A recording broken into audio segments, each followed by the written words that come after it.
ಸ್ನೇಹಿತರೆ, ಈ ಪ್ರಶ್ನೆ ನೋಡ್ರಿ, ಇಲ್ಲಿ ಏನ್ ಕೇಳ್ತಾರೆ ಅಂತಾರೆ, ಈ ಕೆಳಗಿನಗಳಲ್ಲಿ ಯಾವ ಪರ್ವತಗಳು ಸವನ್ ಸಬ್ಮಿಟ್ ಗೆ ಸೇರಿಲ್ಲ, ಅಂದ್ರೆ ಸವನ್ ಸಬ್ಮಿಟ್ ಗೆ ಯಾವ ಪರ್ವತಗಳು ಸೇರಿಲ್ಲ ಅಂತ ಕೇಳ್ತಾರೆ.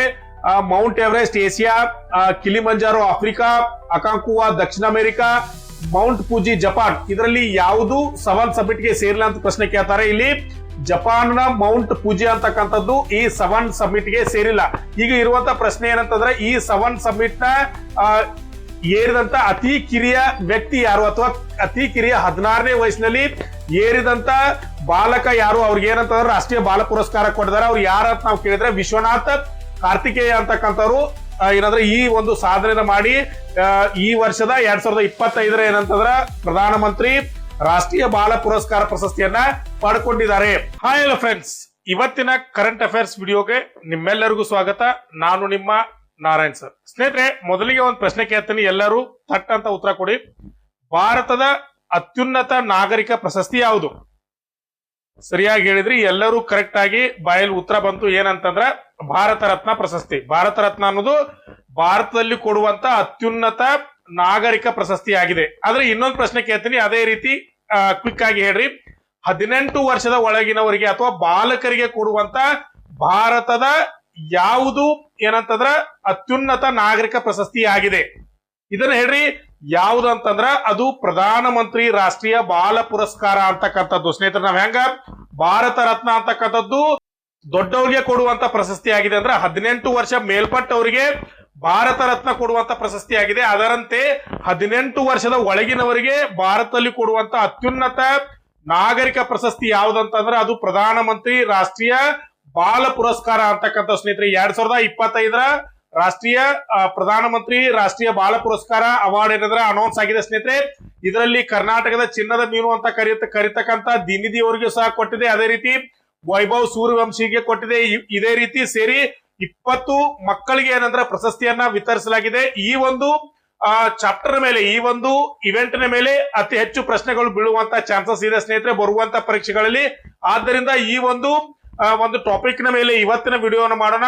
ಏನೆಲ್ಲ ಇದರ ಪ್ರಶಸ್ತಿಯ ಕ್ಷೇತ್ರಗಳು ಯಾವಿದಾವೆ, ಯಾರಿಗೆಲ್ಲ ಕೊಟ್ಟರು, ರಾಜ್ಯಗಳು ಯಾವುದು, ಮತ್ತೆ ಕಡೆಯಲ್ಲಿ ಏನಂದ್ರೆ ಇಂಪಾರ್ಟೆಂಟ್ ಆಗಿ MCQ ಮಾದರಿ ಅಥವಾ CBT ಮಾದರಿಯ ಪ್ರಶ್ನೆಗಳನ್ನ ನಾನೇ ರೆಡಿ ಮಾಡಿ ನಿಮಗೆ ತೋರಿಸ್ತೀನಿ. ಯಾಕಂದ್ರೆ ಎಕ್ಸಾಮ್ ಅಲ್ಲಿ ಯಾವ ರೀತಿಯ ಇದ್ರ ಮೇಲೆ ಹೈಲೈಟ್ ಪ್ರಶ್ನೆಗಳು ಯಾವ ಬೀಳಬಹುದು ಅಂತ ಹೇಳಿ ನಾನೊಂದು ಟಿಪ್ಪಣಿ ಮಾಡಿದಂತ ಪ್ರಶ್ನೆಗಳು ನಿಮಗೆ ತೋರಿಸ್ತೀನಿ. ಆ ಒಂದು ಪ್ರಶ್ನೆಗಳನ್ನ ಮಿಸ್ ಮಾಡ್ಕೋಬೇಡಿ. ಬನ್ನಿ ಇವತ್ತಿನ ವಿಡಿಯೋನ ಪ್ರಾರಂಭ ಮಾಡೋಣ. ಸ್ನೇಹಿತರೆ, ಯಾರೆಲ್ಲ ಮೊದಲನೇ ಬಾರಿಗೆ ನನ್ನ ವಿಡಿಯೋನ ನೋಡ್ತಾ ಇದ್ರು ಅವ್ರು ಖಂಡಿತವಾಗಿಯೂ ಚಾನೆಲ್ ನ ಸಬ್ಸ್ಕ್ರೈಬ್ ಮಾಡ್ಕೊಳ್ಳಿ. ಯಾಕಂದ್ರೆ ಸ್ಟೇಟ್ ಗೌರ್ಮೆಂಟ್ ಅಲ್ಲಿ ಆಗಿರ್ಬೋದು ಅಥವಾ ಸೆಂಟ್ರಲ್ ಗೌರ್ಮೆಂಟ್ ಅಲ್ಲಿ ಆಗಿರ್ಬೋದು ಕರೆಂಟ್ ಅಫೇರ್ಸ್ ಮೇಲೆ ಜಾಸ್ತಿ ಪ್ರಶ್ನೆಗಳು ಬೀಳೋದ್ರಿಂದ ನಮ್ಮ ಚಾನಲ್ ನಿಮಗೆ ಕರೆಂಟ್ ಅಫೇರ್ಸ್ ನ ಕವರ್ ಮಾಡಿ ಕೊಡ್ತಾ. ಸ್ನೇಹಿತರೆ, ಅಪ್ ಟು ನಿಮಗೆ ಕರೆಂಟ್ ಅಫೇರ್ಸ್ ಬೇಕಂದ್ರೆ ಚಾನಲ್ ನ ಸಬ್ಸ್ಕ್ರೈಬ್ ಮಾಡ್ಕೊಡ್ರಿ. ಅದರ ಜೊತೆಗೆ ಡೇ ಬೈ ಡೇ ನಿಮಗೆ ಏನು ಅಪ್ಡೇಟ್ ಗಳು ಬೇಕಂದ್ರೆ ನಮ್ಮ ವಾಟ್ಸ್ಆಪ್ ಗ್ರೂಪ್ ಲಿಂಕ್ ಅನ್ನ ಕೆಳಗಡೆ ಕೊಟ್ಟಿರ್ತೀನಿ, ಅದಕ್ಕೆ ಜಾಯ್ನ್ ಆಗಿ. ಅದರ ಜೊತೆಗೆ ಇನ್ಸ್ಟಾಗ್ರಾಮ್ ಮತ್ತೆ ಫೇಸ್ಬುಕ್ ಲಿಂಕ್ ಅನ್ನ ಸಹ ಕೊಟ್ಟಿರ್ತೀನಿ, ಅದಕ್ಕೂ ಸಹ ಜಾಯ್ನ್ ಆಗಿ ನಮ್ಮನ್ನು ಸಪೋರ್ಟ್ ಮಾಡಿ ಅಂತ ಹೇಳ್ತಾ ಬನ್ನಿ ವಿಡಿಯೋನ ಸ್ಟಾರ್ಟ್ ಮಾಡೋಣ. ಸ್ನೇಹಿತರೆ, 2025 ಪ್ರಕಟವಾದಂತ ಪ್ರಧಾನಮಂತ್ರಿ ಬಾಲ ಪುರಸ್ಕಾರ ಒಂದು ಪ್ರಶಸ್ತಿ ಬಗ್ಗೆ ನೋಡೋಣ. ನಿಮ್ಗೆ ಆಗಲೇ ಗೊತ್ತಿರುವ ಹಾಗೆ ಎಷ್ಟು ಜನ ವಿದ್ಯಾರ್ಥಿಗಳಿಗೆ ಅಥವಾ ಮಕ್ಕಳಿಗೆ ಇದನ್ನ ಕೊಟ್ರ ಅಂತಂದ್ರೆ 20 ಮಕ್ಕಳಿಗೆ ಏನಂದ್ರೆ ಕೊಟ್ಟಿದ್ದಾರೆ. ಎಷ್ಟು ರಾಜ್ಯಗಳು ಮತ್ತು ಕೇಂದ್ರಾಡಳಿತ ಪ್ರದೇಶಗಳು ಅಂದ್ರೆ 18 ರಾಜ್ಯಗಳು ಮತ್ತು ಕೇಂದ್ರಾಡಳಿತ ಪ್ರದೇಶಗಳನ್ನು ಒಳಗೊಂಡಂತ 20 ಮಕ್ಕಳಿಗೆ ಇದನ್ನ ಕೊಟ್ಟಿದ್ದಾರೆ. ಎಲ್ಲಿ ಕೊಟ್ರಪ್ಪ ಅಂದ್ರೆ ರಾಷ್ಟ್ರಪತಿ ಭವನ, ದೆಹಲಿ. ಯಾರು ಕೊಟ್ರಪ್ಪ, ಯಾರು ಪ್ರದಾನ ಮಾಡಿದ್ರು? ರಾಷ್ಟ್ರಪತಿ ಅವರು ಪ್ರದಾನ ಮಾಡಿದ್ರು. ಯಾವ ದಿನಾಂಕದಂದು? ಈ ದಿನಾಂಕದ ಮಹತ್ವ ಐತಿ ನಿಮ್ಗೆ ಹೇಳ್ತೀನಿ. ಡಿಸೆಂಬರ್ 26, 2025 ಇದನ್ನ ಏನಂದ್ರೆ ಕೊಡ್ಮಾಡ್ತಾರೆ. ಯಾಕಪ್ಪ ಅಂತಂದ್ರೆ ಆ ದಿನವನ್ನ ವೀರ್ ಬಾಲ ದಿವಸ್ ಅಂತ ಹೇಳಿ ಆಚರಣೆ ಮಾಡ್ತಾರೆ. ಯಾವ ದಿನವನ್ನ?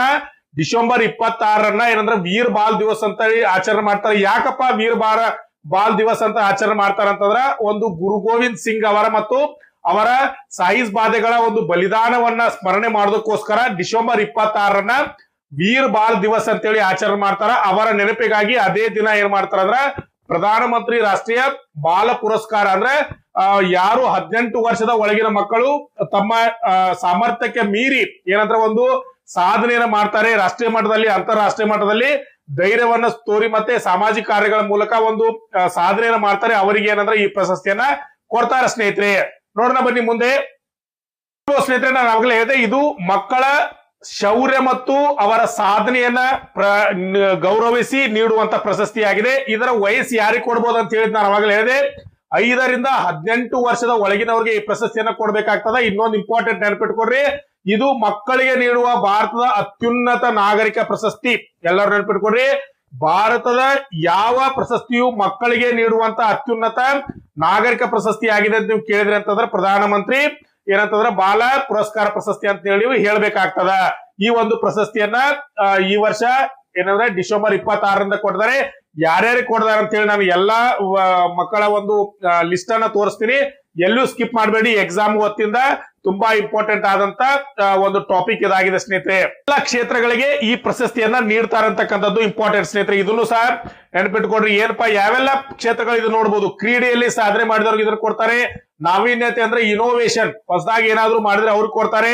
ಅದರ ಜೊತೆಗೆ ಕಲೆ ಮತ್ತು ಸಂಸ್ಕೃತಿ, ವಿಜ್ಞಾನ ಮತ್ತು ತಂತ್ರಜ್ಞಾನ, ಸಮಾಜ ಸೇವೆ, ಪರಿಸರ ಸಂರಕ್ಷಣೆ, ಧೈರ್ಯ ಮತ್ತು ಸಾಹಸ, ಈ ಒಂದು ಕ್ಷೇತ್ರಗಳಲ್ಲಿ ಯಾರು ಮಕ್ಕಳು ಸಾಧನೆ ಮಾಡಿರ್ತಾರೆ ಅಂದ್ರೆ 5 ರಿಂದ 18 ವರ್ಷದ ಒಳಗಿನ ಮಕ್ಕಳು ಯಾರು ಸಾಧನೆ ಮಾಡಿರ್ತಾರಲ್ಲ ಅವರಿಗೆ ಈ ಒಂದು ಪ್ರಶಸ್ತಿಯನ್ನ ಕೊಡುವಂತ ಪ್ರಶಸ್ತಿ ಆಗಿದೆ ಸ್ನೇಹಿತರೆ.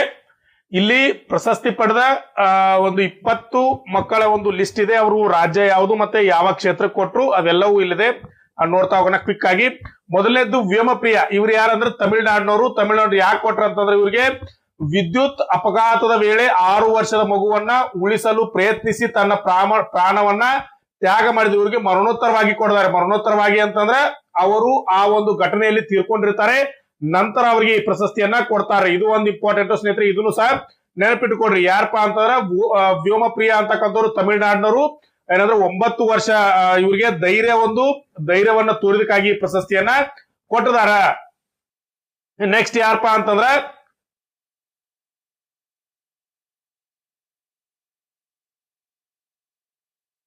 ಕಮಲೇಶ್ ಕುಮಾರ್. ಇವ್ರಿಗೂ ಸಹ ಮರಣೋತ್ತರವಾಗಿ ಕೊಡದಾರೆ. ಯಾರು ಅಂತಂದ್ರೆ ಇವರು ಬಿಹಾರ್ ಮೂಲದವರು. ಇವ್ರ ರಾಜ್ಯ ಯಾವ್ದ್ರ ಬಿಹಾರ.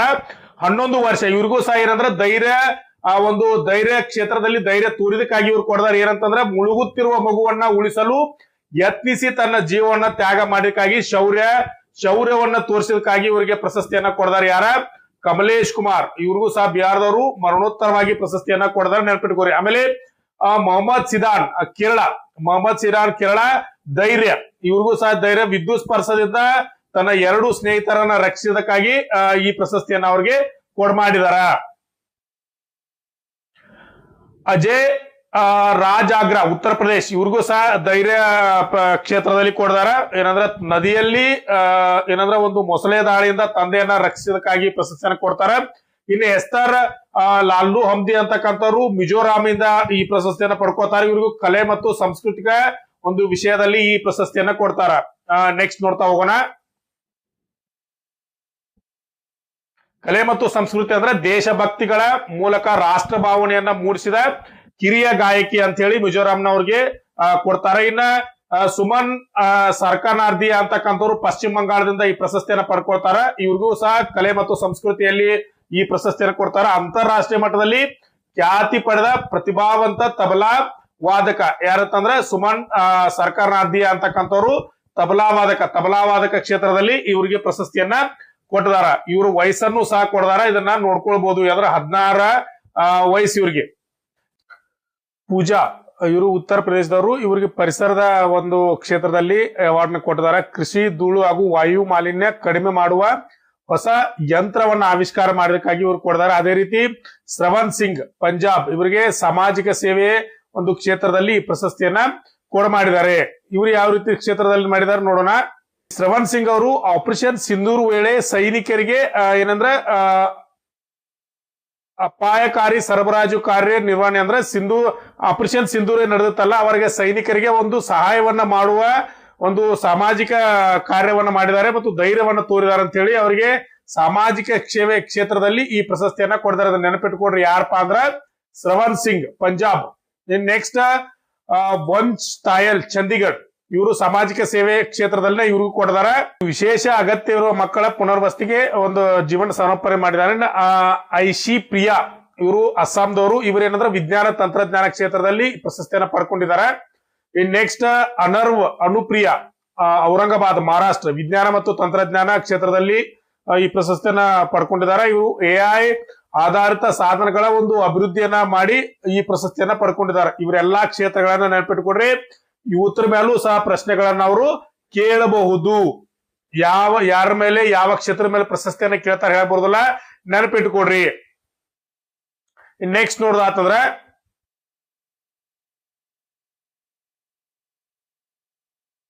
ಇನ್ನ ಶಿವಾನಿ ಹೊಸೂರ್, ಇವ್ರು ಯಾರಂತಂದ್ರ ಆಂಧ್ರ ಪ್ರದೇಶದವರು. ಇವ್ರ ಏನಂದ್ರೆ ಕ್ರೀಡೆ ಶಾರ್ಟ್ ಪುಟ್ ಮತ್ತು ಜಾವ್ಲಿನ್ ಎಸೆತದಲ್ಲಿ ರಾಷ್ಟ್ರಕ್ಕೆ ಕೀರ್ತಿ ತಂದಿದ್ದ ದಿವ್ಯಾಂಗ ಕ್ರೀಡಾಪಟು. ಇವರು ಅಂಗವಿಕಲತ್ವ ದಿವ್ಯಾಂಗ ಕ್ರೀಡಾಪಟು ಯಾರಂದ್ರೆ ಶಿವಾನಿ ಹೊಸೂರ್ ಅಂತಕ್ಕಂಥದ್ರು ಆಂಧ್ರ ಪ್ರದೇಶದವರು. ಇವರಿಗೆ ಕ್ರೀಡೆಯಲ್ಲಿ ಕೊಡ್ತಾರೆ. ಇವರು ಯಾವ ಒಂದು ಕ್ರೀಡೆಗೆ ಪ್ರಸಿದ್ಧಿಯನ್ನು ಪಡ್ಕೊಂಡಿದ್ದಾರೆ? ಶಾರ್ಟ್ ಪುಟ್ ಮತ್ತು ಜಾವ್ಲಿನ್ ಒಂದು ಎಸೆತದಲ್ಲಿ ರಾಷ್ಟ್ರಕ್ಕೆ ಕೀರ್ತಿಯನ್ನ ತಂದಿದ್ದಾರೆ. ಇನ್ನ ಇಂಪಾರ್ಟೆಂಟ್ ಯಾರಂದ್ರೆ ವೈಭವ್ ಸೂರ್ಯವಂಶಿ, ಯಾರು IPL ನಲ್ಲಿ ಶತಕವನ್ನ ಸಿಡಿಸೋದ್ರೊಂದಿಗೆ ಒಂದು ಮಿಂಚಿದಾರೋ, ಇವರು ಸಹ ಎಕ್ಸಾಮ್ ನಲ್ಲಿ ಬೀಳುವಂತ ಹೈಯೆಸ್ಟ್ ಚಾನ್ಸ್ ಐತಿ. ಇವರು ಯಾವ ರಾಜ್ಯದಾರ ಅಂತಂದ್ರ ಬಿಹಾರದವರು. ಇವರ ಮೇಲೂ ಸಹ ಜಾಸ್ತಿ ಪ್ರಶಸ್ತಿ ಬೀಳುವಂತ ಚಾನ್ಸ್ ಐತಿ. ಇವ್ರಿಗೂ ಸಹ ಈ ವರ್ಷದ ಏನಂದ್ರ ಪ್ರಧಾನಮಂತ್ರಿ ರಾಷ್ಟ್ರೀಯ ಬಾಲ ಪುರಸ್ಕಾರವನ್ನ ಪ್ರಶಸ್ತಿಯನ್ನು ಕೊಡದ ಯಾರ ವೈಭವ್ ಸೂರ್ಯವಂಶಿ, ಯಾರು IPL ನ ಒಂದು ಕಿರಿಯ ಒಂದು ಶತಕವನ್ನ ಸಿಡಿಸಿದವರಾಗಿದ್ರಲ್ಲ, ಅವರಿಗೆ ಈ ಪ್ರಶಸ್ತಿಯನ್ನ ಕೊಟ್ಟಿದಾರ. ಇಲ್ಲಿ ನೋಡ್ಬೋದು ನೀವು, IPL ನಲ್ಲಿ ಅತಿ ಕಿರಿಯ ಆಟಗಾರರಾಗಿ ಮತ್ತು ವೇಗದ ಶತಕವನ್ನ ಸಾಧಿಸಿದಾರ. ಇವರು ಒಂದು ಸಾಧನೆಯಾಗಿತ್ತು. ಕ್ರೀಡೆಯಲ್ಲಿ ಈ ಪ್ರಶಸ್ತಿಯನ್ನ ಕೊಡಿದಾರ. ಇನ್ನು ಯೋಗಿತಾ ಇವರು ಛತ್ತೀಸ್ಗಢ ನಡು, ಇವರು ಸಹ ಕ್ರೀಡೆಯಲ್ಲಿ ಈ ಪ್ರಶಸ್ತಿಯನ್ನ ಕೊಟ್ಟಿದ್ದಾರೆ. ಯಾರಪ್ಪ ಅಂದ್ರ ನಕ್ಸಲ್ ಪ್ರದೇಶದಿಂದ ಹೊರಬಂದು ರಾಷ್ಟ್ರ ಮಟ್ಟದ ಖೇಲೋ ಇಂಡಿಯಾದ ಏನಂದ್ರ ಒಂದು ಮೂಲಕ ಒಂದು ಸಾಧನೆಯನ್ನ ಮಾಡಿದಾರು. ಇವರು ಕ್ರೀಡೆ ಕ್ಷೇತ್ರದಲ್ಲಿ ಇವ್ರಿಗೆ ಪ್ರಶಸ್ತಿಯನ್ನ ಕೊಡ್ದಾರ. ಇನ್ನು ವಾಕ್ ಲಕ್ಷ್ಮಿ ಗುಜರಾತ್ನವರು, ಇವರು ಸಹ ಕ್ರೀಡೆಯಲ್ಲಿ ಅಂದ್ರ ಅಂಡರ್ 17 ವಿಶ್ವ ಚಾಂಪಿಯನ್ಶಿಪ್ ಪ್ರಶಸ್ತಿಯನ್ನ ಪಡ್ಕೊಂಡಿದ್ದಾರೆ. ಇವರಿಗೂ ಸಹ ಯಾರಂದ್ರೆ ವಾಕ್ ಲಕ್ಷ್ಮಿ, ಇವರು ಚೆಸ್ ಕ್ರೀಡಾಪಟು ಗುಜರಾತ್ನವರು. ಇವ್ರ ನೆನಪಿಟ್ಕೊಡ್ರಿ. ನೆಕ್ಸ್ಟ್ ಜ್ಯೋತಿ ಹರಿಯಾಣ, ಇವ್ರಿಗೂ ಸಹ ಕ್ರೀಡೆಯಲ್ಲಿ ಪ್ರಶಸ್ತಿಯನ್ನ ಕೊಡ್ದಾರ. ಸಹ ದಿವ್ಯಾಂಗ ಕ್ರೀಡಾಪಟು. ಇನ್ನ ಅನುಷ್ಕಾ ಕುಮಾರಿ ಜಾರ್ಖಂಡ್, ಇವ್ರೇನಂದ್ರ ಇವರು ಕ್ರೀಡೆ ಭಾರತೀಯ ಅಂಡರ್ 17 ಮಹಿಳಾ ಫುಟ್ಬಾಲ್ ತಂಡಕ್ಕೆ ಆಯ್ಕೆ ಆಗುವುದರ ಮೂಲಕ ಸಾಧನೆಯನ್ನು ಮಾಡಿದ್ದಾರೆ. ಇವ್ರಿಗೂ ಈ ಪ್ರಶಸ್ತಿಯನ್ನ ಕೊಡದಾರ. 17 ಮಹಿಳಾ ಫುಟ್ಬಾಲ್ ತಂಡಕ್ಕೆ ಆಯ್ಕೆ ಆಗುವುದರ ಮೂಲಕ ಈ ಪ್ರಶಸ್ತಿಯನ್ನ ಪಡ್ಕೊಂಡಿದ್ದಾರೆ. ಇನ್ನ ಕರ್ನಾಟಕದ ನಾವಾಗಲೇ ಹೇಳಿದೆ ಚಿನ್ನದ ಮೀನು ಅಂತ ಕರೀತಾರೆ ಇವರಿಗೆ. ದಿನಿಧಿ ದೇಸಿಂಗು ಅಂತಕ್ಕಂಥವ್ರು ಕರ್ನಾಟಕದವರು, ಬೆಂಗಳೂರಿನವರು. ಇವ್ರಿಗೆ ಕ್ರೀಡೆಯಲ್ಲಿ ಈ ಪ್ರಶಸ್ತಿಯನ್ನ ಕೊಡ್ತಾರೆ. ಇವ್ರ ಸಾಧನೆ ಏನಂತಂದ್ರ ಪ್ಯಾರಿಸ್ 2024 ಪ್ಯಾರಿಸ್ ಒಲಿಂಪಿಕ್ ನಡೀತಲ್ಲ, ಅದರಲ್ಲಿ ಸ್ಪರ್ಧಿಸಿದ ಅತಿ ಕಿರಿಯ ಭಾರತೀಯ ಈಜುಗಾರ್ತಿ. ಇವರ ಸಾಧನೆ ಏನಂತಂದ್ರ ಪ್ಯಾರಿಸ್ ಒಲಿಂಪಿಕ್ ನಲ್ಲಿ ಸ್ಪರ್ಧಿಸಿದ ಅತಿ ಕಿರಿಯ ಭಾರತೀಯ ಈಜುಗಾರ್ತಿ ಅಂತಕ್ಕಂಥದ್ದು ಇವ್ರ ಹೆಮ್ಮೆ. ಇವರು ನಮ್ಮ ಕರ್ನಾಟಕದವರು. ಇವ್ರಿಗೂ ಸಹ ಏನಂತಂದ್ರ ಪ್ರಧಾನಮಂತ್ರಿ ಬಾಲ ಪುರಸ್ಕಾರ ಪ್ರಶಸ್ತಿ ಕೊಡ್ದಾರ. ಜೋಶ್ನಾ, ಇವರು ಯೂತ್ ಏಷಿಯನ್ ದಾಖಲೆ ಸ್ಥಾಪಿತ ತೂಕ ಎತ್ತುವ ಕ್ರೀಡಾಪಟು, ವೇಟ್ ಲಿಫ್ಟಿಂಗ್ ಏನಂದ್ರೆ ಕ್ರೀಡಾಪಟು. ಇವರು ಯಾರಂತಂದ್ರ ಜೋಶ್ನಾ ಅಂತಕ್ಕಂಥವ್ರು ಒಡಿಸಾದವರು. ಇದನ್ನ ನೆನಪಿಟ್ಕೊಡ್ರಿ. ಇಲ್ಲಿ ಏನ್ ಮಾಡ್ಬೇಕಂದ್ರೆ ಅವ್ರು ಯಾರು, ಅವರ ರಾಜ್ಯ ಯಾವುದು, ಅವರ ಯಾವ ಕ್ಷೇತ್ರದಲ್ಲಿ ಸಾಧನೆ ಮಾಡಿದಾರ, ಇದನ್ನ ನೆನಪಿಟ್ಕೊಂಡ್ರೆ ಸಾಕ. ಇದ್ರ ಮೇಲೆ ಯಾವುದೇ ರೀತಿಯ ಪ್ರಶ್ನೆ ಕೇಳಿದ್ರು ನಿಮ್ಗ ಹೆಲ್ಪ್ ಆಗ್ತದೆ. ಏನಪ್ಪಾ ಆ ಕ್ರೀಡಾಪಟು ಯಾರು, ಅವ್ರು ಯಾರ ರಾಜ್ಯದವರು, ಮತ್ತೆ ಅವರು ಯಾವ ಒಂದು ಕ್ರೀಡೆಯಲ್ಲಿ ಸಾಧನೆಯನ್ನ ಮಾಡಿದಾರೆ, ಇದನ್ನ ನೆನಪಿಟ್ಕೊಂಡ್ರೆ ಸಾಕು. ಇಲ್ಲಿ ನೋಡ್ಬೋದು ನೀವು, ಒಬ್ರು ಏನಂದ್ರೆ 7 ಸಮಿಟ್ ಚಾಲೆಂಜ್ ಅನ್ನ ಪೂರ್ಣಗೊಳಿಸಿದಾರ. 7 ಸಮಿಟ್ ಚಾಲೆಂಜ್ ಅಂತಂದ್ರ ಮುಂದೆ ಹೇಳ್ತೇನೆ ಅದ್ರ ಅವ್ರು ಯಾರಂತಂದ್ರ ವಿಶ್ವನಾಥ್ ಕಾರ್ತಿಕೇಯ, ಇವರು ತೆಲಂಗಾಣದವರು. ಇವರು ಏನಂದ್ರ 16ನೇ ವಯಸ್ಸಿನಲ್ಲಿ, ತಮ್ಮ 16ನೇ ವಯಸ್ಸಿನಲ್ಲಿ 7 ಸಮಿಟ್ ಚಾಲೆಂಜ್ ಅಂದ್ರೆ 7 ಖಂಡದಲ್ಲಿರುವಂತ ಹೈಯೆಸ್ಟ್ ಅತಿ ಎತ್ತರವಾದಂತ ಪರ್ವತ ಶಿಖರಗಳನ್ನ ಏರುವ ಒಂದು ಸಾಧನೆಯನ್ನು ಮಾಡಿದ್ದಾರೆ. ಇವರು 7 ಸಮಿಟ್ ಅನ್ನ ಪೂರ್ಣಗೊಳಿಸಿದ ಅತಿ ಕಿರಿಯ ಪರ್ವತಾರೋಹಿ. ಇಂಪಾರ್ಟೆಂಟ್ ಆದಂತ ಪ್ರಶ್ನೆ, ಯಾರಪ್ಪ ಅಂದ್ರೆ ವಿಶ್ವನಾಥ್ ಕಾರ್ತಿಕೇಯ. ಯಾರ ರಾಜ್ಯದವರು? ಇಲ್ಲೇ ನಮ್ಮ ಪಕ್ಕದಲ್ಲಿರುವಂತ ತೆಲಂಗಾಣದವರು. ಇದನ್ನ ನೆನಪಿಟ್ಟುಕೊಡ್ರಿ ಸ್ನೇಹಿತರೆ. ಇಂಪಾರ್ಟೆಂಟ್ ಏನಪ್ಪಾ ಅಂತಂದ್ರ ಈ ಒಂದು ಪ್ರಧಾನಮಂತ್ರಿ ಬಾಲ ಪುರಸ್ಕಾರ ಮೇಲೆ ಯಾವೆಲ್ಲಾ ಪ್ರಶ್ನೆಗಳು ಕೇಳಬಹುದು. ನೀವು ಇಲ್ಲಿವರೆಗೂ ಇದ್ರ ಬಗ್ಗೆ ಡೀಟೇಲ್ಸ್ ಅನ್ನ ನೋಡಿದ್ವಿ. ಇದ್ರ ಬಗ್ಗೆ ಯಾರ್ಯಾರು ಪಡ್ಕೊಂಡ್ರು, ಅವ್ರು ಯಾವ ರಾಜ್ಯದವರು, ಅವರ ಕ್ಷೇತ್ರ ಯಾವುದು, ಇವೆಲ್ಲವನ್ನು ತಿಳ್ಕೊಂಡಿವಿ. ಈಗ ಕೆಲವೊಂದು ಪ್ರಶ್ನೆಗಳನ್ನ ನಿಮಗೆ ನಾನೇ ರೆಡಿ ಮಾಡಿ ಕೊಡ್ತೀನಿ. ಎಕ್ಸಾಮ್ ಅಲ್ಲಿ ಈ ರೀತಿ ಆದ ಪ್ರಶ್ನೆಗಳು ನೀವು ಕೇಳಬಹುದು ಅಂತೇಳಿ ಇವಾಗ ಏನಾದ್ರೂ ಟಿಕ್ ಮಾಡ್ಕೊಡ್ರಿ ಅಥವಾ ನೀವು ಬರೆದಿಟ್ಕೊಡ್ರಿ. ಇಂಪಾರ್ಟೆಂಟ್ ಆದಂತವು ನಿಮಗೆ ಹೆಲ್ಪ್ ಆಗ್ತದೆ. ಏನಪ್ಪಾ ಮೊದಲನೇ ಪ್ರಶ್ನೆ, 2025ರಲ್ಲಿ ಪ್ರಧಾನಮಂತ್ರಿ ರಾಷ್ಟ್ರೀಯ ಬಾಲ ಪುರಸ್ಕಾರ ಪ್ರಶಸ್ತಿಯನ್ನ 8 ಮಕ್ಕಳಿಗೆ ನೀಡಲಾಯಿತು? ಉತ್ತರ 20. ಯಾವ ದಿನವನ್ನ ವೀರ ಬಾಲ ದಿವಸ್ ಅಂತೇಳಿ ಆಚರಿಸ್ತಾರ ಅಂತ ಕೊಡ್ತಾರೆ. ನಿಮ್ಗೆ ಅವಾಗಲೇ ಇದೆ ಡಿಸೆಂಬರ್ 26 ಅಂತಕ್ಕಂಥದ್ದು. ಡಿಸೆಂಬರ್ 26 ಅಂತಕ್ಕಂಥದ್ದನ್ನ ವೀರ ಬಾಲ ದಿವಸ್ ಅಂತೇಳಿ ಆಚರಣೆ ಮಾಡ್ತಾರೆ. ನೆನಪಿಟ್ಟುಕೊಳ್ಳಿ ಸ್ನೇಹಿತರೆ. 18 ವರ್ಷದ ಒಳಗಿನ ಮಕ್ಕಳಿಗೆ ನೀಡಲಾಗುವ ಅತ್ಯುನ್ನತ ನಾಗರಿಕ ಪ್ರಶಸ್ತಿ ಯಾವುದು? ಅವ್ರು ಕೇಳ್ತಾರೆ. ಭಾರತ ರತ್ನ, ಪದ್ಮಶ್ರೀ, ಬಾಲ ಪುರಸ್ಕಾರ ಮತ್ತು ಪ್ರಧಾನಮಂತ್ರಿ ಬಾಲ ಪುರಸ್ಕಾರ ಅಂತ ಕರೀತಾರೆ. ಪ್ರಧಾನಮಂತ್ರಿ ರಾಷ್ಟ್ರೀಯ ಬಾಲ ಪುರಸ್ಕಾರ ಅಂತಕ್ಕಂಥದ್ದು ಸರಿಯಾದ ಉತ್ತರ. ಇವ್ರು ಯಾರಿಗಂತಂದ್ರೆ 18 ವರ್ಷದ ಒಳಗಿನ ಮಕ್ಕಳಿಗೆ ಈ ಪ್ರಶಸ್ತಿಯನ್ನ ನೀಡ್ತಾರೆ. ಇಲ್ಲಿ ಇನ್ನೊಂದು ಇಂಪಾರ್ಟೆಂಟ್ ಏನಪ್ಪಾ ಅಂದ್ರೆ, ಈ ಪ್ರಶಸ್ತಿಯನ್ನ ಅಂದ್ರೆ ಪ್ರಧಾನಮಂತ್ರಿ ರಾಷ್ಟ್ರೀಯ ಬಾಲ ಪುರಸ್ಕಾರವನ್ನ ಕೇಂದ್ರ ಸರ್ಕಾರದ ಯಾವ ಸಚಿವಾಲಯ ನೀಡ್ತತಿ? ಗೃಹ ಸಚಿವಾಲಯ ನೀಡ್ತತೋ, ಶಿಕ್ಷಣ ಸಚಿವಾಲಯ ನೀಡ್ತತೋ, ಸಂಸ್ಕೃತಿಯ ಸಚಿವಾಲಯ ನೀಡ್ತತೋ, ಮಹಿಳಾ ಮತ್ತು ಮಕ್ಕಳ ಅಭಿವೃದ್ಧಿಯ ಸಚಿವಾಲಯ ನೀಡ್ತತೋ ಅಂತ ಕೇಳಿದ್ರೆ ಸರಿಯಾದ ಉತ್ತರ ಮಹಿಳಾ ಮತ್ತು ಮಕ್ಕಳ ಅಭಿವೃದ್ಧಿ ಸಚಿವಾಲಯ ಈ ಪುರಸ್ಕಾರವನ್ನ ನೀಡ್ತತಿ. ಇವು ಯಾವ ರೀತಿ ಆದ್ರೂ ಪ್ರಶ್ನೆಗಳನ್ನ ಎಕ್ಸಾಮ್ ನಲ್ಲಿ ಕೇಳಬಹುದು. ಇನ್ನ ಬಾಲ ಪುರಸ್ಕಾರಕ್ಕೆ ಅರ್ಹ ವಯೋಮಿತಿ ಎಷ್ಟು ಅಂದ್ರೆ ಯಾವ ವಯಸ್ಸಿನ ಮಕ್ಕಳಿಗೆ ಇದನ್ನ ಕೊಡ್ತಾರೆ ಅಂತ ಕೇಳಿದ್ರೆ 5 ರಿಂದ 18 ವರ್ಷದ ಒಳಗಿನ ಮಕ್ಕಳಿಗೆ ಈ ಪ್ರಶಸ್ತಿಯನ್ನ ಕೊಡ್ತಾರೆ. ನೆಕ್ಸ್ಟ್ ಏನಪ್ಪಾ ಅಂತಂದ್ರೆ, ಬಾಲ ಪುರಸ್ಕಾರವನ್ನ ಪ್ರದಾನ ಮಾಡುವಂತ ಸ್ಥಳ ಯಾವುದು? ರಾಷ್ಟ್ರಪತಿ ಭವನ. ರಾಷ್ಟ್ರಪತಿಯವರು ಈ ಪ್ರಶಸ್ತಿಯನ್ನ ಪ್ರದಾನವನ್ನ ಮಾಡ್ತಾರೆ. ವೀರ ಬಾಲ ದಿವಸ ಯಾರ ತ್ಯಾಗವನ್ನ ಸ್ಮರಿಸೋದಕ್ಕೋಸ್ಕರ ಮಾಡ್ತಾರೆ? ನಾನು ಅವಾಗಲೇ ಹೇಳಿದೆ, ಗುರು ಗೋವಿಂದ್ ಸಿಂಗ್ ಏನಿದಾರಲ್ಲ ಇವರ ಒಂದು ತ್ಯಾಗವನ್ನ ಸ್ಮರಿಸಿ ಏನಂದ್ರೆ ಈ ದಿನವನ್ನ ಏನಂದ್ರೆ ಆಯ್ಕೆ ಮಾಡಿಕೊಂಡಿದ್ದಾರೆ. ಯಾವ್ದಂದ್ರೆ ಯಾವುದು ಡಿಸೆಂಬರ್ 26 ಆಯ್ಕೆ ಮಾಡಿಕೊಂಡಿದ್ದಾರೆ. ಇನ್ನ 2025 ಬಾಲ ಪುರಸ್ಕಾರ ಪಡೆದ ರಾಜ್ಯ ಮತ್ತು ಕೇಂದ್ರಾಡಳಿತ ಪ್ರದೇಶಗಳು ಎಷ್ಟಿದಾವ ಅಂದ್ರೆ 18 ಕೇಂದ್ರಾಡಳಿತ ಮತ್ತು ರಾಜ್ಯಗಳ ಸೇರಿ 18 ರಾಜ್ಯಗಳಿಗೆ ಕೊಟ್ಟಿದಾರ. ಪ್ರಶ್ನೆ ಕೇಳಬಹುದು, ಈ ಕೆಳಗಿನಗಳಲ್ಲಿ ಯಾವುದು ಬಾಲ ರಾಷ್ಟ್ರೀಯ ಪುರಸ್ಕಾರದ ವಿಭಾಗವಲ್ಲ? ಧೈರ್ಯದಲ್ಲಿ ಕೊಡ್ತಾರೆ, ಕ್ರೀಡೆಯಲ್ಲಿ ಕೊಡ್ತಾರೆ, ವಿಜ್ಞಾನ ತಂತ್ರಜ್ಞಾನ ಕೊಡ್ತಾರೆ, ಆದ್ರೆ ರಾಜಕೀಯದವ್ರಿಗೆ ಇದನ್ನ ಕೊಡಂಗಿಲ್ಲ. ರಾಜಕೀಯ ಕ್ಷೇತ್ರ ಇದಕ್ಕೆ ಬರುದಿಲ್ಲ. ಈ ರೀತಿಯೂ ಸಹ ಇದ್ರ ಮೇಲೆ ಪ್ರಶ್ನೆಗಳನ್ನ ಕೇಳಬಹುದು. ನೆಕ್ಸ್ಟ್, ಮೊದಲು ಈ ಪ್ರಶಸ್ತಿಯನ್ನ ಏನೆಂದು ಕರೀತಿದ್ದರು? ಇದು ಇಂಪಾರ್ಟೆಂಟ್ ಪ್ರಶ್ನೆ. ಏನಂದ್ರೆ, ಈ ಪ್ರಶಸ್ತಿಯನ್ನ ಮೊದಲು ಏನಂತ ಕರಿತಾ ಇದ್ರು? ಈಗ ಪ್ರಧಾನಮಂತ್ರಿ ರಾಷ್ಟ್ರೀಯ ಬಾಲ ಪುರಸ್ಕಾರ ಅಂತ ಕರೀತಾರೆ. ಮೊದಲು ಇದನ್ನ ರಾಷ್ಟ್ರೀಯ ಬಾಲ ಪುರಸ್ಕಾರ ಅಂತ ಅಷ್ಟ ಕರಿತಾ ಇದ್ರು. ಆಮೇಲೆ ಪ್ರಧಾನಮಂತ್ರಿ ರಾಷ್ಟ್ರೀಯ ಬಾಲ ಪುರಸ್ಕಾರ ಅಂತ ಕರೀತಾರ. ಇದನ್ನ ಮೊದಲು ಏನಂತ ಕರಿತಾ ಇದ್ರ ಅಂತ ಕೇಳಿದ್ರೆ ರಾಷ್ಟ್ರೀಯ ಬಾಲ ಪುರಸ್ಕಾರ ಅಂತ ಹೇಳಿ ಪ್ರಶ್ನೆಯನ್ನ ಕೇಳಿದ್ರೆ ನೀವು ಉತ್ತರವನ್ನ ಕೊಡ್ಬೇಕಾಗ್ತದ. ಇಂಪಾರ್ಟೆಂಟ್ ಯಾಕಪ್ಪ ಅಂದ್ರ, ಈ ಕೆಲವೊಂದು ಹೆಂಗೆ ಎಕ್ಸಾಮ್ ದ ಪ್ರಶ್ನೆ ಕೇಳ್ತಾರಂದ್ರ ಹೈಲೈಟ್ ವ್ಯಕ್ತಿಗಳು ಯಾರಿದ್ರಂದ್ರ, ಅಂದ್ರ ಈಗ ಒಂದು ಘಟನೆ ನಡೀತು, ಆ ಘಟನೆಯಲ್ಲಿ ಅತಿ ಫೇಮಸ್ ಆದಂತ ವ್ಯಕ್ತಿ ಯಾರಾದ್ರೂ ಇದ್ರಂದ್ರ ಅವರ ರಿಲೇಟೆಡ್ ಪ್ರಶ್ನೆಗಳನ್ನ ಕೇಳುವಂತದ್ದು ನೋಡ್ತೀವಿ.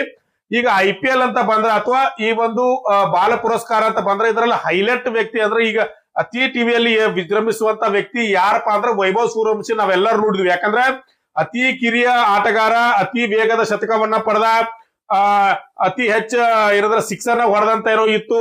ಈ ಎಲ್ಲಾ ಘಟನೆಗಳು ಆಗಿರೋದ್ರಿಂದ ಅವನ ಮೇಲೆ ಜಾಸ್ತಿ ಪ್ರಶ್ನೆಗಳನ್ನ ಕೇಳುವಂತ ಚಾನ್ಸ್ ಇರ್ತೈತಿ. ಕೇಳಿದ್ರೆ ಯಾವೆಲ್ಲ ಪ್ರಶ್ನೆಗಳನ್ನ ಕೇಳಬಹುದು ಅಂತೇಳಿ ಒಂದ್ 4-5 ಪ್ರಶ್ನೆಗಳನ್ನ ನಾನೇ ರಚಿಸಿ ಕೇಳ್ತೀನಿ. ನೋಡ್ರಿ ಸ್ನೇಹಿತರೆ, ಏನಂದ್ರೆ ಈಗ ಕೇಳ್ಬೋದು ಅವರು ವೈಭವ್ ಸೂರ್ಯವಂಶಿ ಯಾವ ಸಾಧನೆಯನ್ನ ಮಾಡಿದಾರೆ, ಯಾವ ಕ್ಷೇತ್ರಕ್ಕೆ ಹೊಡೆದಾರ ಅಂತ ಕೇಳಿದ್ರೆ ಕ್ರೀಡೆ ಅಂತ ನೀವು ಹೇಳ್ಬೇಕಾಗ್ತದ. ಇಲ್ಲಂದ್ರೆ ಏನ್ ನೋಡ್ಬೋದು, ವೈಭವ್ ಸೂರ್ಯವಂಶಿಯನ್ನ ಯಾವ ಸಾಧನೆಯಿಂದ ಗುರುತಿಸಲಾಗಿದೆ ಇಲ್ಲಿ ನೋಡ್ಬೋದು. ನೆಕ್ಸ್ಟ್ ನೀವು IPL ನಲ್ಲಿ ಅತಿ ಕಿರಿಯ ಆಟಗಾರ ಮತ್ತು ವೇಗದ ಶತಕವನ್ನ ಪಡೆದ್ರ ಮೂಲಕ ಈ ಪ್ರಶಸ್ತಿಯನ್ನ ಪಡ್ಕೊಂಡಿದಾರ. ಇನ್ನ ವೈಭವ್ ಸೂರ್ಯವಂಶಿ ಯಾವ ರಾಜ್ಯದವರು? ಬಿಹಾರ್. ನೀವು ಅವಾಗಲೇ ಹೇಳಿದೆ ಬಿಹಾರದವರು. ಅವುಗಳ ರಾಜ್ಯಗಳನ್ನ ಸಹ ನೆನಪಿಟ್ಕೊಡ್ರಿ. ವೈಭವ್ ಸೂರ್ಯವಂಶಿ ಪ್ರಧಾನಮಂತ್ರಿ ಬಾಲ ಪುರಸ್ಕಾರ ಯಾವ ವರ್ಷದಲ್ಲಿ ನೀಡಲಾಯಿತು? 25. ಇದನ್ನ ಕೇಳಬಹುದು. 2025 ಕೊಡದಾರಂತ ಗೊತ್ತಾಗ್ತದೆ. ಇನ್ನು ವೈಭವ್ ಸೂರ್ಯವಂಶಿಗೆ ನೀಡಲಾದ ಪ್ರಶಸ್ತಿ ಯಾವ ವಿಭಾಗಕ್ಕೆ ಸೇರಿಸಲಾಗಿದೆ? ಕ್ರೀಡೆ. ಯಾಕಂದ್ರೆ ಅವ್ರು ಕ್ರೀಡೆಯಲ್ಲಿ ಸಾಧನೆ ಮಾಡಿದ್ರಿಂದ ಕ್ರೀಡೆಯಲ್ಲಿ ಅವರಿಗೆ ಈ ಪ್ರಶಸ್ತಿಯನ್ನ ನೀಡಿದ್ದಾರೆ ಸ್ನೇಹಿತರೆ. ಇನ್ನೊಬ್ರು ಏನಂತಂದ್ರ ಫೇಮಸ್ ಯಾರಪ್ಪ ಅಂದ್ರೆ 7 ಸಬ್ಮಿಟ್ ಅನ್ನ ಕಂಪ್ಲೀಟ್ ಮಾಡಿದವರು. 7 ಸಬ್ಮಿಟ್ ಅನ್ನ ಕಂಪ್ಲೀಟ್ ಮಾಡಿದವರು ಯಾರಪ್ಪ ಅಂತಂದ್ರೆ ನಾವು ಆವಾಗಲೇ ಹೇಳಿದೆ, ವಿಶ್ವನಾಥ್ ಕಾರ್ತಿಕೇಯ ಅವರು ಏನಂದ್ರೆ ಇಲ್ಲೇ ಪಕ್ಕದಲ್ಲಿರುವಂತ ತೆಲಂಗಾಣದವರು. ಏನಪ್ಪಾ ಇವ್ರ ಸಾಧನೆ ಏನಂತಾರ, ಇವರು 7 ಸಬ್ಮಿಟ್ ಅನ್ನ ಅಚೀವ್ ಮಾಡಿದ್ರು. 7 ಸಬ್ಮಿಟ್ ಅಂದ್ರೆ ಏನಪ್ಪಾ ಇಲ್ಲಿ ಅದಕ್ಕೆ ಕೇಳ್ತಾರ ಅವರು. 7 ಸಬ್ಮಿಟ್ ಅಂದ್ರೆ ಏನ ಇಲ್ಲಿ ಹೇಳ್ಬೋದು. ಅವ್ರು ಏನದು 7 ಖಂಡಗಳ ಅತಿ ಎತ್ತರದ ಪರ್ವತಗಳ ಶಿಖರಗಳನ್ನ ಏರಿ ಚಾಲೆಂಜ್ ಅನ್ನ ಮಾಡುವಂತ ಕೇಳ್ತಾರೆ. ಅತಿ ಕಿರಿಯ ವ್ಯಕ್ತಿ ಇವರು ಇದನ್ನ ಕೈಗೊಂಡ್ರು. ಇದನ್ನ ಕೈಗೊಂಡಾಗ ಅವರ ವಯಸ್ಸು ಎಷ್ಟಿತ್ತು? 16 ವರ್ಷ ಆಗಿತ್ತು. ಇವನ್ನೆಲ್ಲ ನೆನಪಿಟ್ಕೊಳ್ಬೇಕು. ಇನ್ನೊಂದು ಇದ್ರ ಮೇಲೆ ಪ್ರಶ್ನೆಗಳು ಕೇಳಬಹುದು. ಈ ಕೆಳಗಿನಲ್ಲಿ ಯಾವ ಪರ್ವತಗಳು 7 ಸಬ್ಮಿಟ್ಗೆ ಸೇರಿಲ್ಲ? ಏಷ್ಯಾ, ಎವರೆಸ್ಟ್ ಏನಂದ್ರೆ ಮೌಂಟ್ ಎವರೆಸ್ಟ್, ಕಿಲಿಮಂಜಾರೋ ಆಫ್ರಿಕಾ, ಅಕಾಕುವಾ ದಕ್ಷಿಣ ಅಮೆರಿಕಾ, ಆಮೇಲೆ ಮೌಂಟ್ ಫುಜಿ ಯಾವ್ದು ಜಪಾನ್. ಇದರಲ್ಲಿ ಯಾವ್ದು ಸೇರಿಲ್ಲ ಅಂತ ಕೇಳ್ತಾರೆ. ಮೌಂಟ್ ಫುಜಿ ಜಪಾನ್ ಇದು ಸೇರಿಲ್ಲ ಅಂತಕ್ಕಂಥದ್ದು ಇಲ್ಲಿಯ ಸರಿಯಾದ ಉತ್ತರ. ಇಲ್ಲಿ 7 ಸಬ್ಮಿಟ್ ಚಾಲೆಂಜ್ ಅತಿ ಮಹತ್ವದ ಸಾಧನೆ ಅಂತ ಕರೀತಾರೆ. ಯಾಕಂತ ಕೇಳ್ತಾರೆ, ಯಾಕಪ್ಪ ಅಂತಂದ್ರ ಇಲ್ಲಿ ಉತ್ತರ ಏನಂತಂದ್ರ ಇದು ಅಂತಾರಾಷ್ಟ್ರೀಯ ಮಟ್ಟದಲ್ಲಿ 7 ಖಂಡದಲ್ಲಿರುವಂತ ಅತಿ ಎತ್ತರದ ಶಿಖರಗಳನ್ನ ಏರುವಂತ ಒಂದು ಸಾಧನೆಯಾಗಿದೆ. ಯಾವುದೋ ಒಂದು ಖಂಡದಲ್ಲಿರುವಂತ ಒಂದು ಶಿಖರವನ್ನಲ್ಲ, 7 ಖಂಡದಲ್ಲಿರುವಂತ 7 ಶಿಖರವನ್ನ, ಅತಿ ಹೈಯೆಸ್ಟ್ ಇರುವಂತ 7 ಶಿಖರವನ್ನ ಏರುವಂತ ಸಾಧನೆಯಾಗಿದೆ. ಇದನ್ನ ಮಾಡಿದವರು ಅತಿ ಕಿರಿಯ ಯಾರಂತಂದ್ರೆ ನಾವಾಗಲೇ ಹೇಳಿದೆ, ವಿಶ್ವನಾಥ್ ಕಾರ್ತಿಕೇಯ ಅಂತ ನಾವೇನ್ ಕರಿತೀವಿ. ಅವರು ಈ ಒಂದು 16ನೇ ವಯಸ್ಸಿನಲ್ಲಿ ಈ ಸಾಧನೆಯನ್ನ ಮಾಡಿದಾರೆ ಸ್ನೇಹಿತರೆ. ಇದಾಗಿತ್ತು ಇವತ್ತಿನ ವಿಡಿಯೋ. ತುಂಬಾ ಡಿಟೇಲ್ ಆಗಿ ಈ ವಿಡಿಯೋ ನಿಮಗೆ ಹೇಳಿದೀನಿ. ಈ ರೀತಿಯ ವಿಡಿಯೋಗಳು ನಿಮಗೆ ಇಷ್ಟ ಆಗ್ತವೆ ಅಂತ ನೀವು ಖಂಡಿತವಾಗಿ ಭಾವಿಸ್ತೀನಿ. ಏನಾದ್ರೂ ಇದರಲ್ಲಿ ಚೇಂಜ್ ಮಾಡಿ ನಿಮಗೆ ಮತ್ತೆ ಬೇರೆ ತರ ಕರೆಂಟ್ ಅಫೇರ್ಸ್ ಕ್ಲಾಸ್ ಅನ್ನ ಹೇಳ್ಬೇಕು ನಿಮ್ಗೆ ಅನ್ಸಿದ್ರೆ, ಏನಾದ್ರೂ ತಿದ್ದುಪಡಿ ಮಾಡ್ಬೇಕಂತ ನಿಮ್ಗೆ ಅನ್ಸಿದ್ರೆ ಖಂಡಿತವಾಗಿಯೂ ಕಮೆಂಟ್ ಬಾಕ್ಸ್ ಅಲ್ಲಿ ಕಮೆಂಟ್ ಮಾಡಿ ಸ್ನೇಹಿತರೆ. ಮುಂದಿನ ದಿನಗಳಲ್ಲಿ ಅದನ್ನ ಸರಿಪಡಿಸ್ಕೊಂಡು ನಿಮ್ ಮುಂದೆ ಏನಾದ್ರೆ ಮತ್ತೆ ಕ್ಲಾಸ್ ಗಳನ್ನ ಮಾಡ್ತೀನಿ. ಈ ರೀತಿಯ ಕ್ಲಾಸ್ಗಳು ಖಂಡಿತವಾಗಿಯೂ ನಿಮಗೆ ಹೆಲ್ಪ್ ಆಗ್ತವೆ. ಯಾಕಂದ್ರೆ ಕರೆಂಟ್ ಅಫೇರ್ಸ್ ಎಲ್ಲಾ ಎಕ್ಸಾಮ್ ಗಳಿಗೂ ಬೇಕಾಗ್ತದೆ ಸ್ನೇಹಿತರೆ. ಆದ್ದರಿಂದ ನಮ್ಮ ಚಾನೆಲ್ ನ ಫಾಲೋ ಮಾಡ್ತಾ ಇರಿ. ಯಾವುದೇ ಒಂದು ಇಂಪಾರ್ಟೆಂಟ್ ಘಟನೆ ಆಯ್ತು ಅಂತ ಅಥವಾ ಇಂಪಾರ್ಟೆಂಟ್ ವ್ಯಕ್ತಿಗೆ ಸಂಬಂಧಪಟ್ಟಂತ ಇಂಪಾರ್ಟೆಂಟ್ ಗೆ ಜಾಗಕ್ಕೆ ಸಂಬಂಧಪಟ್ಟಂತ ಅವಾರ್ಡ್ಗಳಾಗಿರ್ಬೋದು, ಕ್ರೀಡಾಕೂಟಗಳು ಆಗಿರ್ಬೋದು, ಇವುಗಳ ಬಗ್ಗೆ ಕರೆಂಟ್ ಅಫೇರ್ಸ್ ಗೆ ಸಂಬಂಧಪಟ್ಟಂತ ವಿಡಿಯೋಗಳನ್ನ ಕ್ಲಾಸ್ ಗಳನ್ನ ನಾವು ಮಾಡ್ತಾ ಇರ್ತೀವಿ. ಸಪೋರ್ಟ್ ಮಾಡಿ. ಅದೇ ರೀತಿ ನಮ್ಮ ಚಾನೆಲ್ ನ ಇನ್ನಷ್ಟು ನಿಮ್ಮ ಫ್ರೆಂಡ್ಸ್ ಗೆ ಶೇರ್ ಮಾಡಿ ಅಂತ ಹೇಳ್ತಾ ಇವತ್ತಿನ ವಿಡಿಯೋನ ಇಲ್ಲೇ ಮುಗಿಸೋಣ. ನಮಸ್ಕಾರ.